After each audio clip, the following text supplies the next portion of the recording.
안녕하세요. 롤로맘입니다. 많은 분들이 PPP하고 ERC에 대해서 좀 설명을 해달라고 부탁을 하셔가지고요. 제가 나름대로 간단하게 정리를 했습니다. ERC는 여러분들이 혼자 하실 수 없어요. 담당 회계사님하고 상의를 꼭 하셔야 되는데 제가 이 전반적인 흐름을 여러분들한테 설명을 드리면은 좀 도움이 되실 것 같아서 동영상을 만들어 봤고요. 스마트하게 계획을 하시면은 스마트하게 여러분들 돈도 절약하실 수 있어요. 그래서 최대한 어떻게 베네핏을 받는가는 여러분들이 이거를 보시고 이해가 되시면요. 그 다음에 플랜을 하시면 될 것 같습니다. ERC를 간단하게 정리를 하면은요. 2020년 12월 31일까지 급여가 지급된 거를 기준으로 해요. 직원 한 사람당 업투 10,000불까지 급여가 나는 거를 기준으로 한다 그래요. 그래서 12,000불을 벌어도 업투 10,000불, 그게 기본 기준 산정 금액이고요.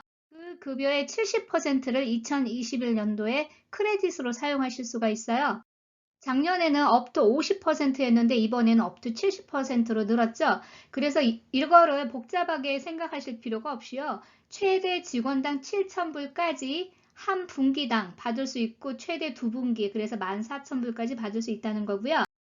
2020년도에 ERC를 받지 않은 분들도 소급해서 한다 그래요. 그런데 이게 계산법이 굉장히 복잡하고요. 이번 PPP하고 또 같이 병행해서 할 수 있다고 그래서 현실적으로 이게 얼마나 복잡한지 몰라요. 그래서 이거 여러분들이 CPA 선생님하고 잘 상의를 하셔서 혜택을 받으시면 되는데요. 대부분 분들은 이게 한두 개는 그냥 포기해야 되는 그런 사례들도 많을 거예요. ERC는 2021년도 캘린더 쿼러니까 1분기, 2분기 이렇게 가는 거죠. 그렇게 그 기준으로 크레딧을 받을 수 있는데 그 자격 조건은 2019년도와 2020년도 총 매출 금액을 비교를 해서 분기별로 80% 이상을 넘지 않는다. 즉 뭐냐면은 20% 이상의 매상이 떨어졌을 때예요. 요거 제가 뒤에서 표로 설명드릴 거예요. 2019년도 분기별로 총 매상 금액을 비교하는 건데요. 여러분들이 자꾸 이렇게 헷갈려 하시는 게 작년에 PPP 받아서 급여 지급한 거 아니면 실업상 받으신 거 그거 물어보시는데 이거는 그거하고 전혀 상관이 없어요. 왜? 순수하게 비즈니스에서 발생되는 매상 금액을 기준으로 해서 20% 이상 감소하신 분들은 기본 조건이 되고요. 그 금액 산정은 실제로 페이롤이 나간 금액을 기준으로 가는 거예요. 정부 행정명령에 의해서 부분적으로 에센셜 비즈니스가 그렇죠. 아니면 완전히 샷다운하는 분들 있죠. 그런 분들이 기본 자격이 된다 그랬어요. 왼쪽은 PPP고 오른쪽은 ERC예요. 그래서 둘 다 기준은 2019년도 그 매상 금액과 2020년도 매상 금액을 비교하는 건데요. PPP는 2019년도의 매상의 75%를 초과하지 않느냐에 따라서 2020년도 100% 매상을 비교하는 거고 ERC는 2019년도 총 매상의 80%를 초과하지 않는 금액에서 2020년도 100% 금액을 비교하는 거예요. 그래서 이렇게 비교하면 어떤 게 더 큰지 나오죠? 그러면은 2020년도 100% 금액이 더 작아야지 되는 거예요. 같은 분기로 비교했을 때. 그래서 이 표를 봤을 때는 서클된 분기가 해당이 되는 거죠. 그래서 왼쪽 PPP 같은 경우는 4분기가 가능하고요. ERC 같은 경우 오른쪽에는 2분기가 가능한 거예요. 그래서 전체적으로 2019년도에 비해서 2020년도가 매상이 줄었다 하더라도 몇 퍼센트가 줄었냐에 따라 기준이 다르기 때문에 여러분들이 실제로 매상 많이 줄었어도 안타깝게 꼭 19% 줄은 분들 아니면 PPP 같은 경우 꼭 24% 줄인 분들 이런 분들이 많아요. 그러니까 이런 규정을 조금 완화해줘야 된다는 생각을 하는데 현재 기준은 이렇게 되는 거예요. PPP와 ERC를 써머리를 한번 볼게요. 941 폼 아시죠? W2로 페이롤 주는 그 급여요.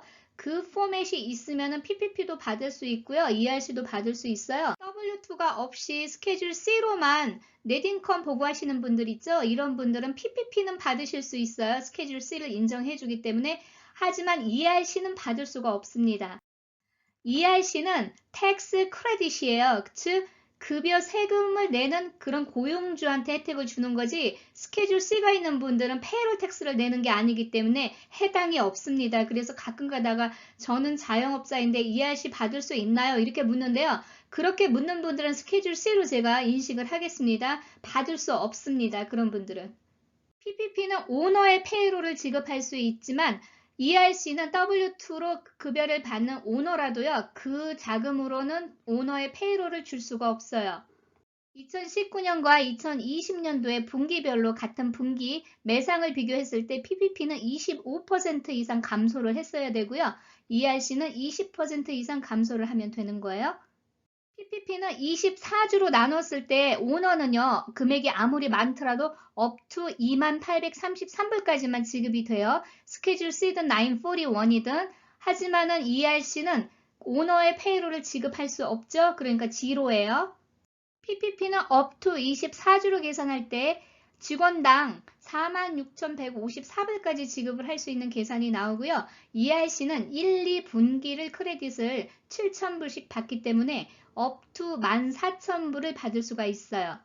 신청 날짜는 PPP는 3월 31일까지 지금부터 계속 하실 수 있고요. ERC 같은 경우는 분기별로 보고를 하기 때문에 4월 30일까지 혹은 7월 31일까지 1분기, 2분기를 나눠서 보고할 수 있어요. 하지만 급여가 좀 급하신 분들은 어드밴스로 받을 수가 있어요. 이거는 제가 뒤에서 설명드릴게요. ERC는 페이롤 세금 보고를 할 때 크레딧으로 받는 거예요. 그래서 내야 되는 세금이 있으면 그 금액을 공제한 나머지만 받는 거죠. 그래서 보통 페이롤 세금 보고를요. 1분기는 4월 말까지, 2분기는 7월 말까지예요. 그래서 1분기는 3월 31일 이후, 2분기는 6월 30일 이후에 보고할 수 있게 돼 있기 때문에 그때 크레딧을 받아요. 하지만 이거를 미리 좀 당겨서 받을 수 있게끔 해준다 그랬어요. 그 관계 제가 뒤에서 조금 더 자세히 설명드릴게요. 위클리로 급여를 지급한다고 가정하면은요, 분기로 이렇게 나눠보면은 요렇게 나올 거예요. 약간씩 날짜 차이가 있는 분들이 있어요. 한 달에 2번 페이하는 분들은 3월 31일까지 컷오프가 되겠지만은 위클리로 페이하는 분들은 3월 27일 엔딩 위크가 마지막이에요. 안 그러면 그 다음 주는 4월 달로 넘어가기 때문에 2분기로 들어가는 거죠. 그래서 분기별로 직원 한 사람당 up to 7,000불이에요. 그래서 분기당 7,000불이 안 되는 직원들은 그 7,000불 되는 그 리밋까지 전부 받을 수 있고, 분기당 7,000불이 넘는 직원들은 7,000불까지만 받는다는 얘기죠. 요거 계산표로 보여드릴게요. 이 계산표는 ERC를 기준으로 했어요. 그러니까 고용주 급여는 포함이 안 되죠. 그리고 직원이 1, 2, 3, 4, 5가 있을 때 1, 3, 4 직원이요. 분기별로 지금 7,000불을 초과했잖아요. 12,000불, 8,400불, 14,400불. 그래서 이 직원들은 분기별로 up to 7,000불만 ERC를 받는 거예요. 아래도 마찬가지예요. 그래서 분기별로 날짜 컷오프가 다르기 때문에 금액이 당연히 다르겠죠. 어드밴스 크레딧으로 요청을 할 수 있다 그랬어요. 이거를 여러분들이 쉽게 한국말로 이해하시기 편한 거는요. 정부에서 급여를 주기 위해서 먼저 가부를 하는 거예요. 가부를 해서 이걸 지급하고 나머지 나중에 정산하는 거거든요. 원래는 분기별로 세금 보고할 때 크레딧을 받는 거잖아요. 그래서 4월달, 7월달에 받는 건데 이거를 미리 가불처럼 받을 수가 있죠. 그래서 1분기에 여러분들이 급여가 어느 정도 나갈 거를 예상을 해서 신청을 하는 거예요. 그래서 만약에 여러분들이 4만 불로 예상을 하고 신청을 했어요. 그런데 실제로 지급한 게 32,000불이었다. 그러면 나머지 8,000불을 더 많이 받게 된 거잖아요. 그러면 이거를 반납을 하든지 아니면 2분기 때 그만큼 차감해서 지급하는 그런 방식이에요. 반대로 3만 불을 예상해서 여러분들이 미리 받으셨어요. 그런데 실제로 7월 달에 세금 보고 하려고 보니까 32,000불이 급여가 나갔어요. 그러면은 2,000불이 더 나간 거죠. 그것을 크레딧으로 받을 수 있는 거예요. 여러분들 이해를 돕기 위해서 제가요. 그냥 다 7,000불 이하 퀄리피케이션 되는 직원들 급여라고 가정을 할게요. 오너에 대한 급여는 크레딧으로 받을 수가 없죠. 직원한테 지급한 돈만 돼요. 그래서 1분기 예제처럼 5만 불이고요. 2분기에는 43,000불이죠.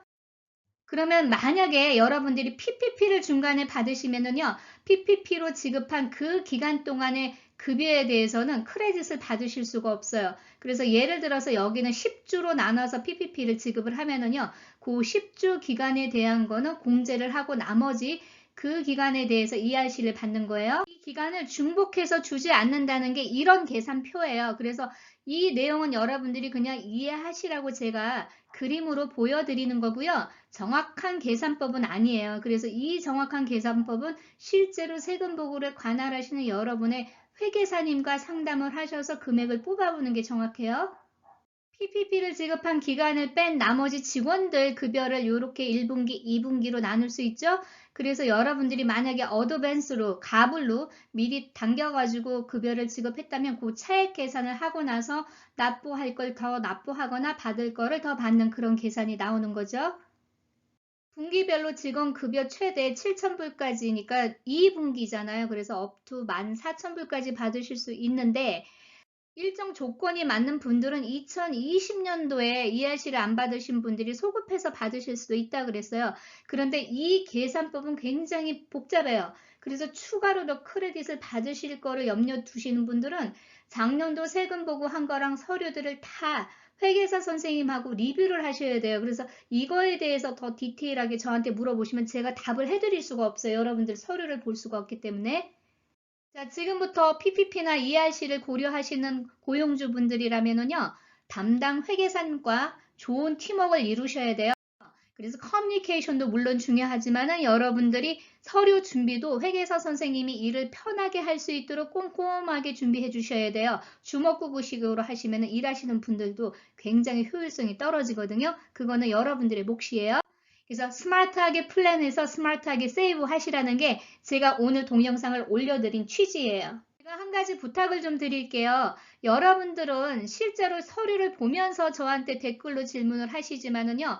저는 그냥 컴퓨터 가지고 작업을 하다가 추측이나 아니면 그 그림을 제가 머릿속에서 상상을 해서 답을 해드려야 돼요.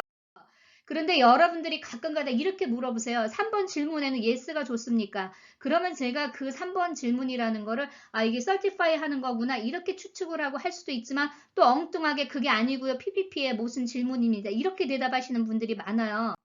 그러다 보니까 굉장히 효율성이 떨어지는 질문이 오고 가는 경우가 있어요. 그래서 여러분들은 여러분들 서류만 보고 물어보지만 저는 수천 명의 대답을 상상을 해서 그림을 그려가면서 해야 되기 때문에 여러분들이 디테일하게 정보를 주지 않으면 동문서답을 할 수밖에 없습니다.